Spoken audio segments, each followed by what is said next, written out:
Have you ever raised a child, given him everything you had, only to realize later that the love you poured into him was not returned with gratitude, but with greed? It is a pain no mother should ever carry. When I look back at my 73 years of life, nothing cut deeper than the moment I discovered my own son wanted to trade my home, my safe place, the very heart of my life, just to buy his wife a new car. Yes, you heard me right. My son was willing to push me out of the home where I raised him, where I built a life with my late husband, Arthur. Also, his wife could have her dream luxury sedan. But before they could force my hand, I chose to act first. I secretly sold my house myself, without telling them, and that one decision changed everything. Now, let me take you back a little. My name is Audrey, and I am a widow. Arthur, the love of my life, has been gone for 5 long years. Since his passing, this home has been my anchor. Every creak of the floorboards carries his memory.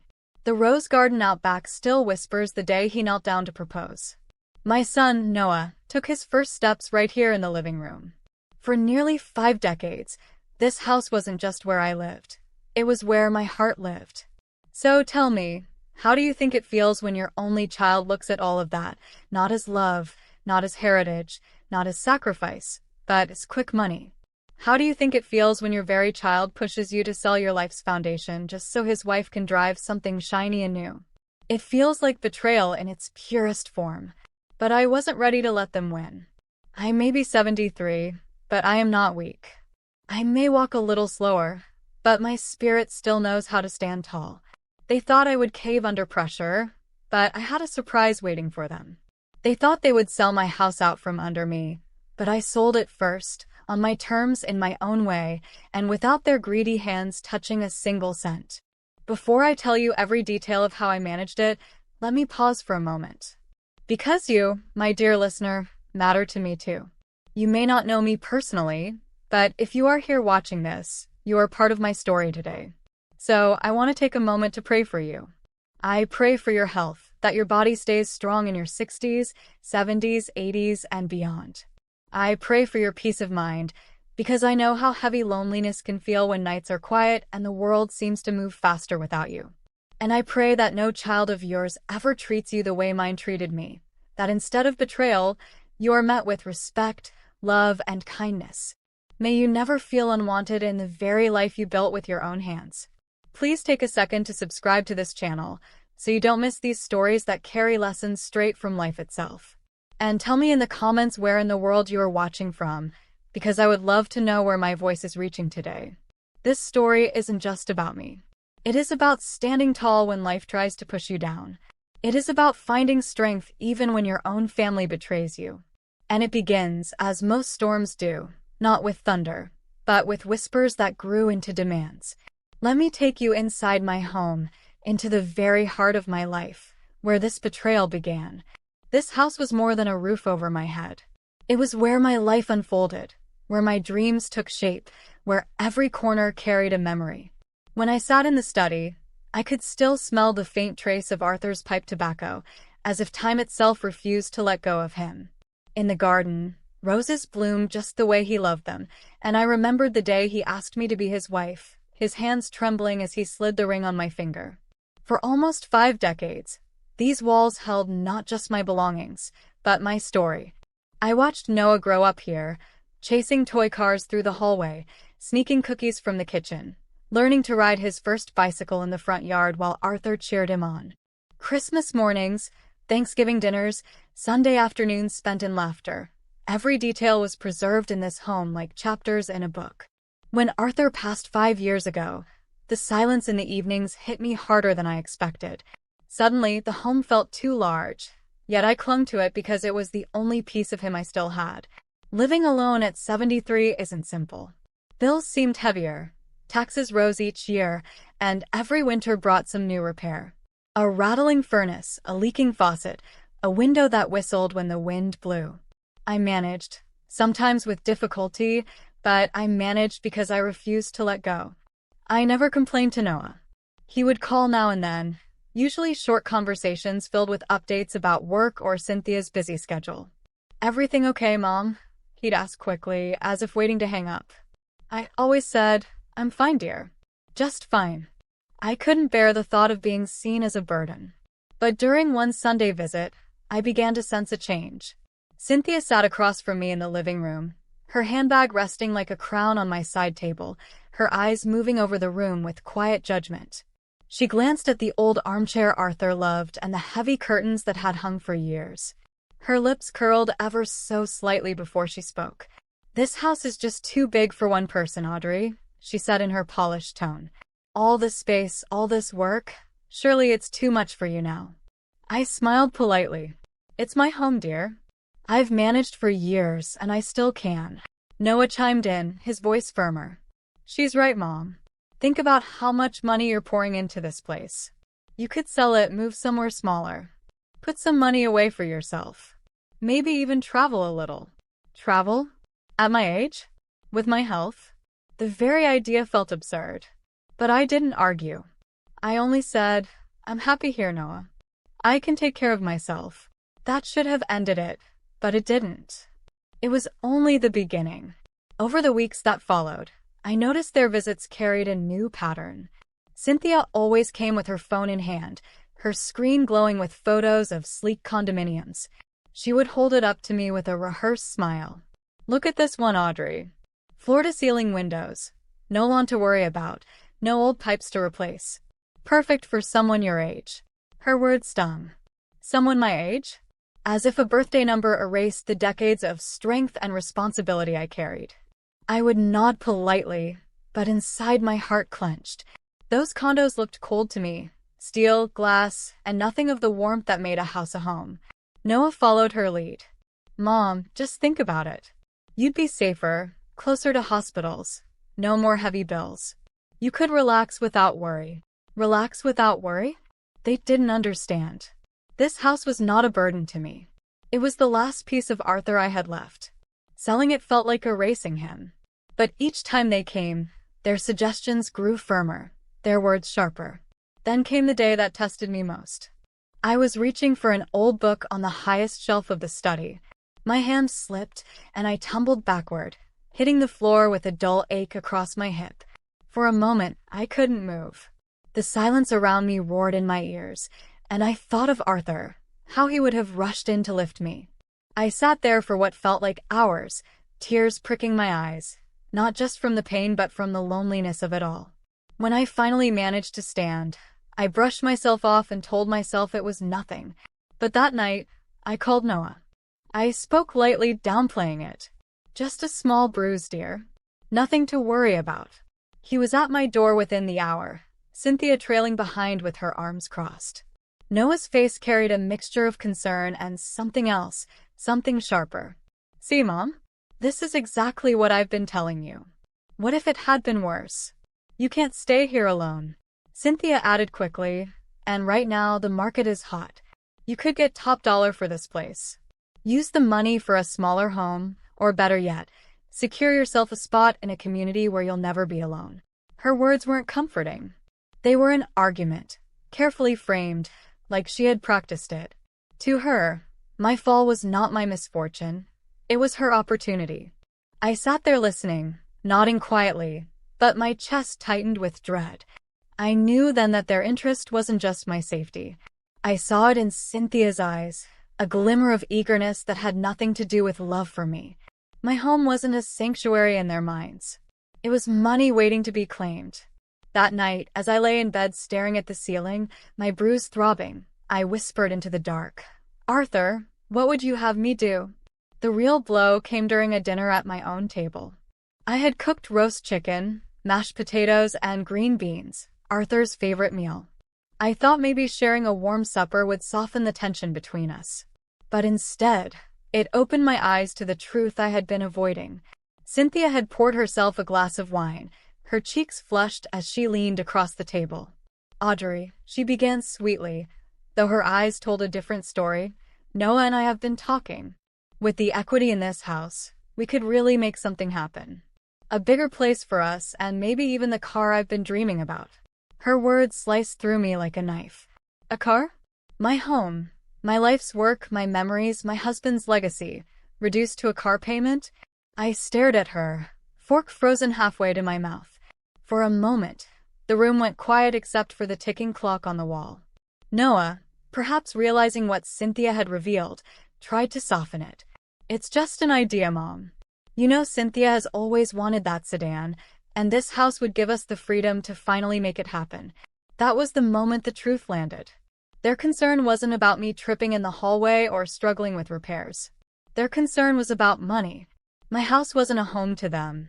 It was a piggy bank, and they were already shaking it, waiting for coins to fall out. I excused myself from the table, claiming I felt unwell. In my bedroom, I sat on the edge of the bed, staring at the framed photo of Arthur and me on our wedding day. My chest ached, not from age, but from betrayal. To think my only child, the boy I had nursed when he was sick, the boy I had cheered for at every school play, could look at me and see nothing more than a way to fund his wife's desires. It was a heartbreak I wouldn't wish on anyone. But sorrow slowly gave way to something else. A steady, burning resolve.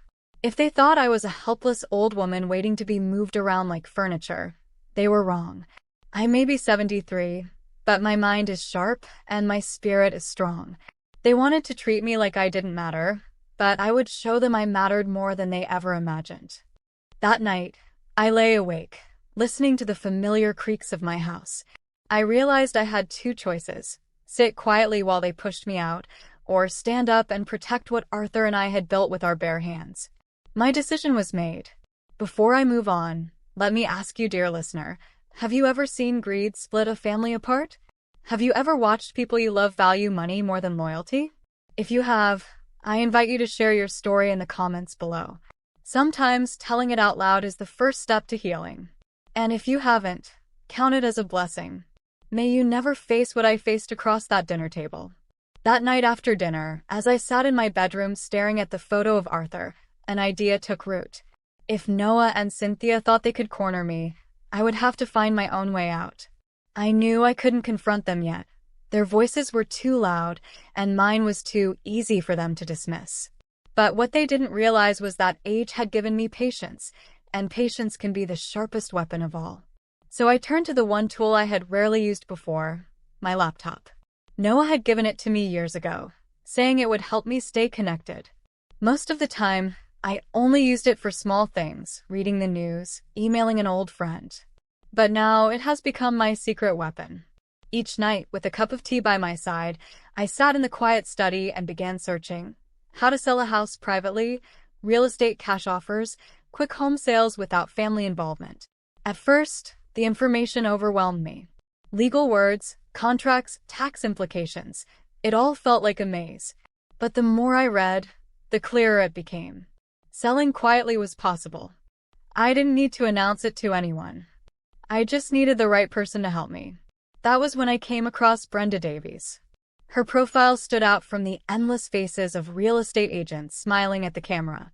Brenda's description was simple, direct, and confident. Confidential sales, discreet client care, fast closings. She specialized in high-value properties in established neighborhoods, and her reputation for privacy was unmatched. She wasn't the type to chatter or pry. She looked like someone who got things done. I sat staring at her profile, my heart racing. Contacting her would mean crossing a line. Once I took that step, there would be no turning back. My hands trembled as I typed out a short email. "Hello, my name is Audrey Hayes. I am considering selling my longtime home. My family is not aware, and I need this matter handled with full discretion. Please let me know if you can assist me." I must have read it 20 times before hitting send. When I did, my pulse quickened, as if I had just stepped into a secret world. The next morning, my phone rang. "Mrs. Hayes? This is Brenda Davies. I received your message. Don't worry, I understand the importance of privacy. Why don't we meet somewhere neutral, where you'll feel comfortable?" Her voice was calm, reassuring, and professional. It was exactly what I needed. We agreed to meet at a small cafe downtown later that week. I remember sitting across from her, my scarf pulled tightly around my neck, as though I were in a spy film. Brenda was everything her profile suggested: sharp, direct, and steady. She listened carefully as I told her my situation. I didn't give her every detail about Noah and Cynthia, only that I needed to sell without family interference. It can be done, she said simply, sipping her coffee. It will require timing and discretion, but if you are determined, we can make it happen. Hearing those words was like breathing fresh air after weeks of suffocation. For the first time in months, I felt hope. After meeting Brenda, I felt like I had stepped into a double life. By day, I was the same old Audrey who smiled politely at her son and daughter-in-law. By night, I was signing documents, gathering old deeds, and learning about contracts. My dining table became my war desk, stacked with files and folders that I tucked away whenever Noah called to say he was stopping by. The hardest part wasn't the paperwork, it was keeping up the act. Every word I spoke to Noah and Cynthia had to be measured. Every story had to be consistent. Brenda told me, the fewer people who know, the safer you'll be. I understood. If my son caught even a whiff of my plan, he would move quickly to stop me. One evening, just as I was sorting through a box of Arthur's papers, Noah rang. His voice was casual, but I could sense he was fishing. Hey Mom, what are you up to? You sound busy. I forced a laugh. Just working on my scrapbooks, dear. You know me. I can't seem to organize them. There was a pause on the line. Scrapbooks, huh? Haven't heard you mention those in a while. Yes, I said firmly. An old friend, Carol from my garden club, reminded me to pick them up again. Keeps me busy. It was a flimsy cover, but he didn't press further. When I hung up, my hands were shaking. I wasn't lying because I wanted to. I was lying because I had no choice. The pressure from their side was growing heavier. Cynthia sent me an email one morning with a list titled House Prep for Sale. It included new paint, deep carpet cleaning, and updated fixtures. She ended it with, "Don't worry, we'll cover the cost. We've already scheduled a cleaning crew to start next week." Scheduled? Without asking me? My jaw clenched as I read her words. They weren't waiting for my agreement. They were steamrolling me. When Thursday arrived, Cynthia called to confirm the cleaners would be arriving at 9 sharp. I held the phone tightly and took a long breath. Oh dear, I'm afraid that won't work. I've been battling a terrible migraine since last night. The noise, the chemicals, it would only make it worse. She wasn't pleased. Audrey, this is important. We can't afford delays. I understand, Cynthia, I said, my voice gentle but final. Not today. We'll talk about it next week. I hung up before she could argue further. My hand trembled, but I knew I had bought myself time. The lies weighed on me, but they also gave me strength. Each excuse I made was a step closer to freedom. Brenda worked quickly, arranging private viewings for select buyers. She was careful, never scheduling more than one at a time, always during hours when Noah and Cynthia were unlikely to appear. Still, every knock at the door made my heart race. Every ring of the phone carried the risk of exposure.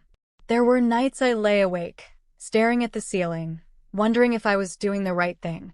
But then I'd hear Cynthia's words echo in my head.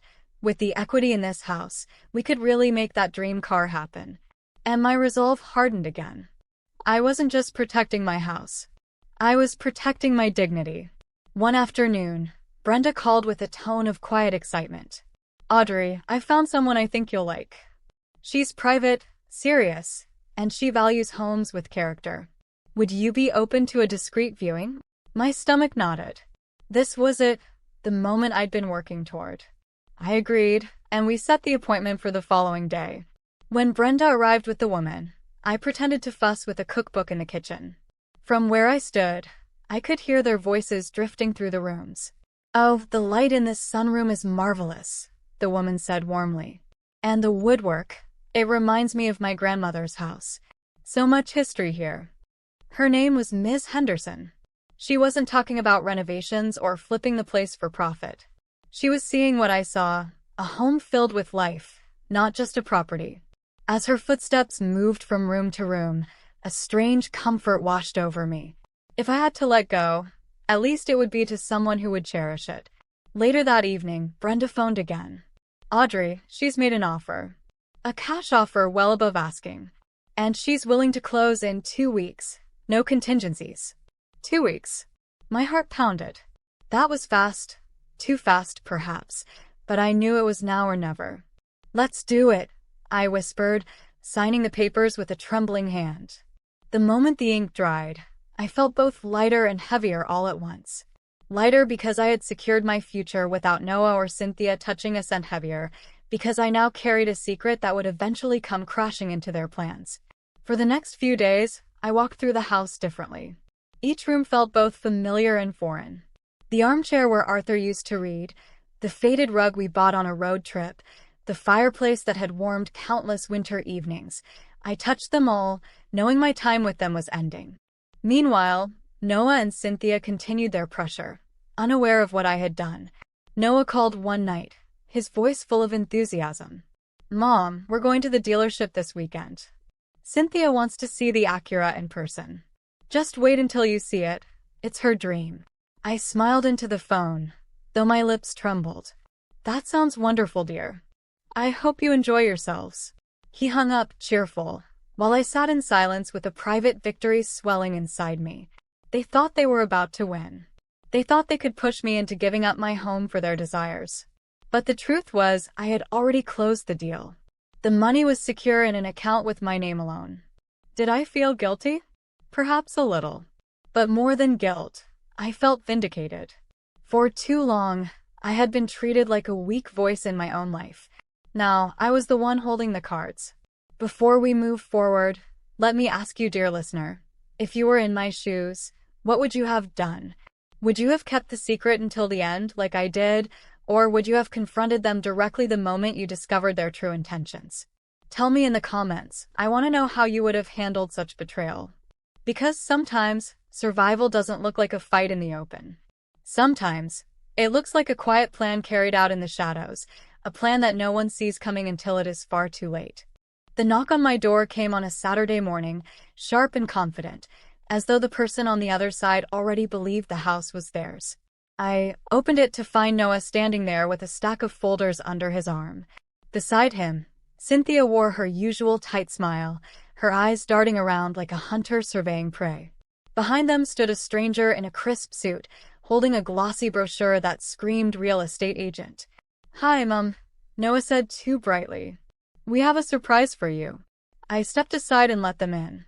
My heart was pounding, but my face stayed calm. I had been expecting this.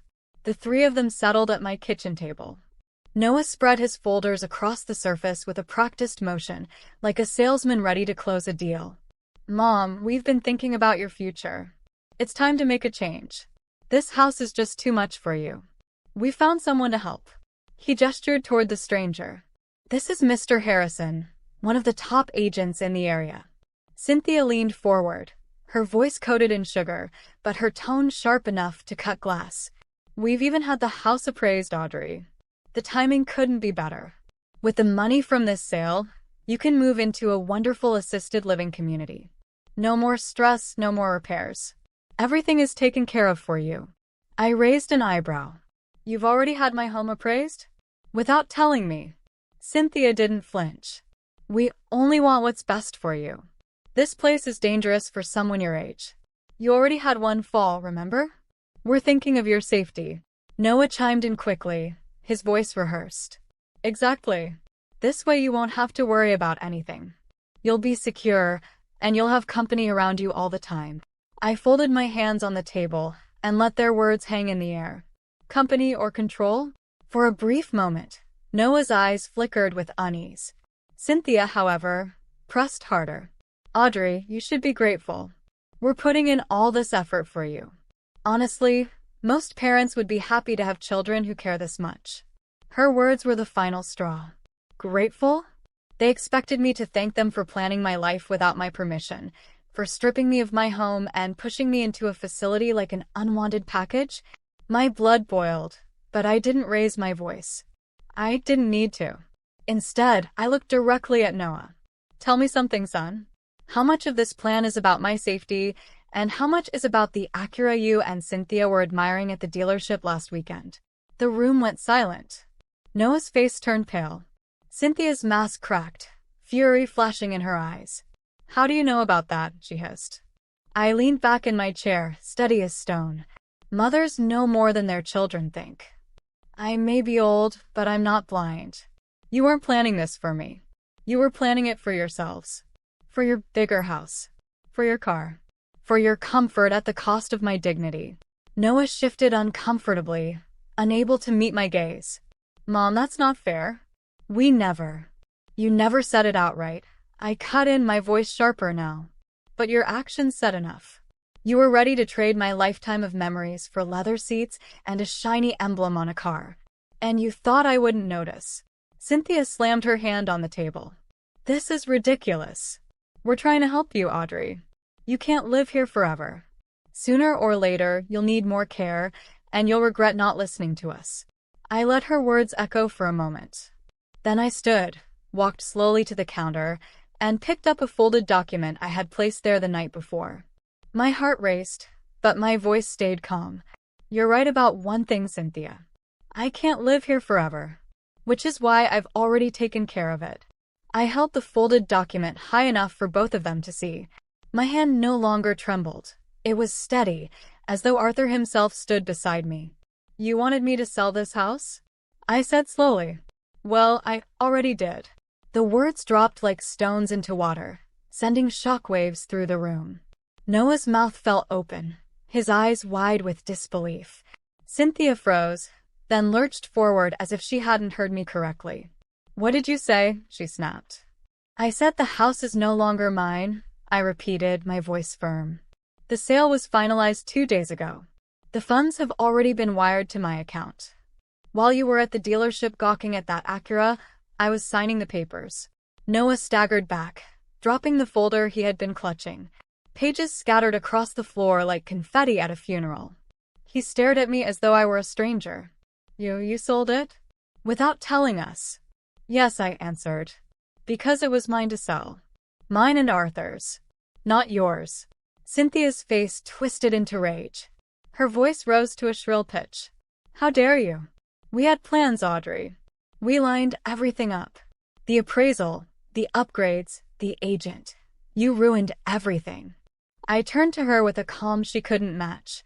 You ruined everything the moment you looked at my home and saw a down payment for a car. You ruined everything when you treated me as if I were too old, too weak, too foolish to make my own choices. You underestimated me. She slammed her fist against the table. This isn't over. We'll contest it. We'll call a lawyer. You can't just. Oh, but I can, I interrupted. And I did. It was a clean, legal sale handled by a professional. Every document is in order. There is nothing for you to fight. The house belongs to a woman who values it, who respects its history, not to people who see it as cash to burn. Cynthia's cheeks burned crimson. She turned to Noah, expecting him to defend her. But Noah stood there, shoulders slumped, staring at the ground. For the first time, he looked ashamed. Mom, his voice cracked.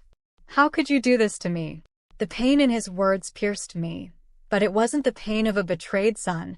It was the pain of a man realizing his greed had cost him everything. I shook my head. Noah, I didn't do this to you. You did this to yourself. I raised you with love, gave you everything I could. I expected you to protect me in my old age, not strip me of the very walls that sheltered you growing up. You chose Cynthia's car over my dignity. And now you'll live with that choice.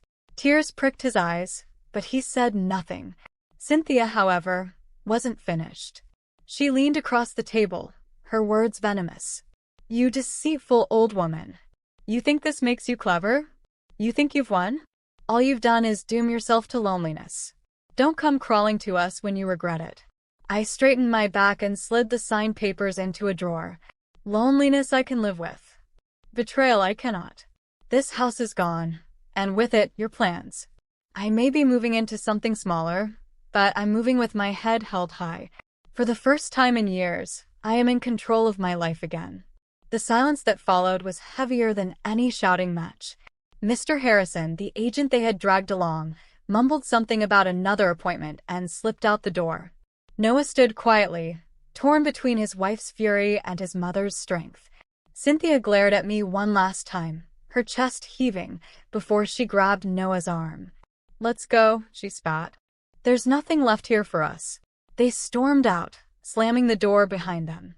The echoes rattled the walls, but I stood tall in the quiet that followed. My heart was racing, But my spirit was unshaken.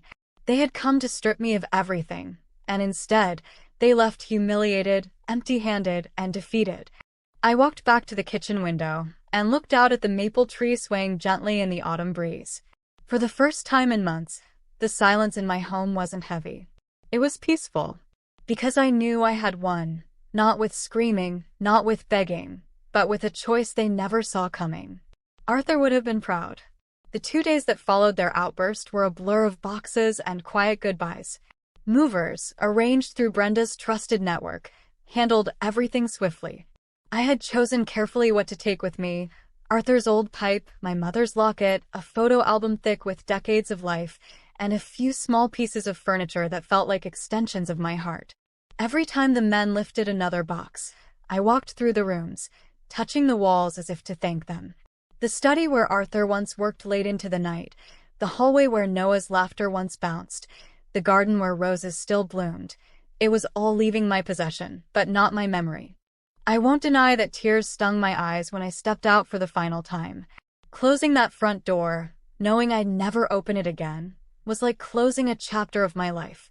But beneath the ache was something stronger: freedom. I hadn't lost the house. I had claimed the right to let it go on my terms. By Monday morning, I was standing in my new home, a modest top-floor condo overlooking a small park.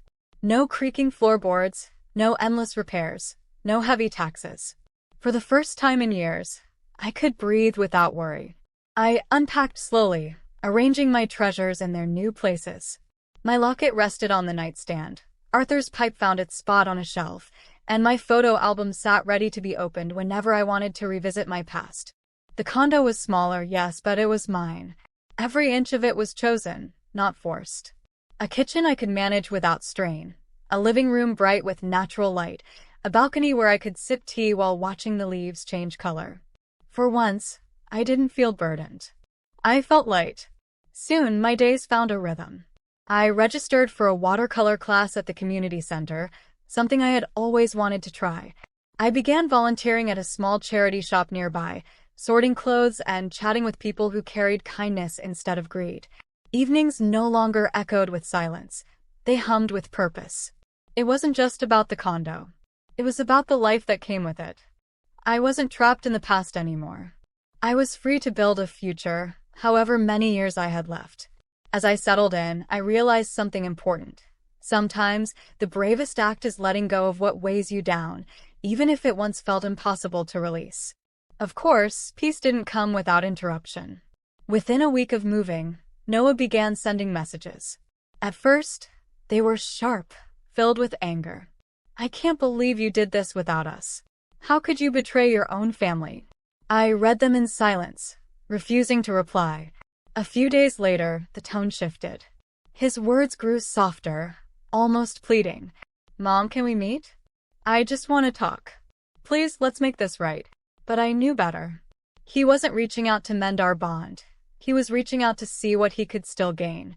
His love was tied too tightly to what he thought he had lost. So I made my choice. I didn't slam the door, but I didn't open it either. When he showed up at my condo unannounced, I met him at the lobby, calm and steady. "Noah," I said, "this isn't about a house anymore. This is about respect. Until you can see me as your mother, not your bank, there is nothing to discuss." His eyes welled with tears, but I stood firm. I had to. Cynthia, on the other hand, disappeared completely. Not a message, not a call, not even a passing word through mutual acquaintances. The silence from her was louder than any insult she could have thrown at me. But I didn't miss her. In fact, her absence was the quiet I had long prayed for. As the weeks turned into months, I embraced my new life. I joined neighbors for morning walks in the park. I painted clumsy watercolor flowers and laughed with classmates who were just as messy as I was. I spent afternoons in the charity shop, meeting people who gave without expecting anything in return. My world was smaller now, but richer. And each evening, as I sat on my balcony with a cup of tea, I reflected. I thought of Arthur and how proud he would be that I protected the home we built, not by clinging to it, but by letting it go on my own terms. I thought of Noah, and how much I still loved him despite his betrayal. Love doesn't vanish, but it changes. It grows boundaries. It learns self-respect. And I thought of myself, not as an old woman discarded by her family, but as a woman who found her voice when it mattered most. This is the lesson I want to leave with you. Sometimes family may betray you. Sometimes the people closest to your heart may try to strip you of your dignity. But standing up for yourself is not selfish. It is an act of love. Love for your past, for the sacrifices you've made, and for the future you still deserve. Do not let anyone, not even your own child, make you feel like your worth is measured in money or possessions. Your worth is in the life you've lived, the battles you've fought, and the strength you carry in your soul. Before I close this chapter of my story, I want to hear from you. Have you ever faced betrayal from someone you trusted? Have you seen greed tear a family apart? Share your story in the comments, because your voice matters here. And if you took something from my journey today, I ask you to like this video, subscribe for more stories, and tell others about this channel. Together, we can build a place where stories don't just entertain, they heal. As I sit here tonight, the city lights glowing softly outside my window, I feel a peace I never thought I would find again. My journey was painful, yes, but it taught me a truth I wish for every one of you watching. You're stronger than you think, even when the world tries to push you down. I want to end this story not with anger toward my son, nor bitterness toward the woman who fueled his greed, but with something better. I want to leave you with a blessing. May your days be filled with health and strength, even as the years add their weight to your body. May your nights be free of loneliness, filled instead with calm and gentle rest. If you are in your 60s, 70s, 80s, or beyond, may you never feel invisible. May you always be treated with the respect you deserve, not as a burden, but as a treasure. And if betrayal ever knocks on your door, whether from family or strangers, may you find the courage to stand tall, to protect your dignity, and to remind the world that your story is far from over. I survived not by surrendering, but by choosing myself. And I pray that when life tests you, you will choose yourself too. If this story touched you, if it reminded you of your own strength, I ask you to do 3 small things.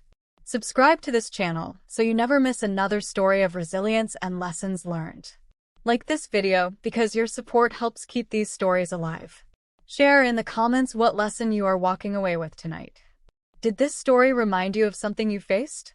Did it open your eyes to something you hadn't considered before? I would love to read your reflections.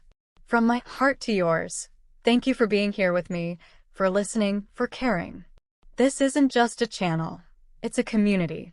And together, we remind each other that no matter how heavy life feels, none of us are truly alone. Until the next story, stay safe, stay strong, and know that you are loved.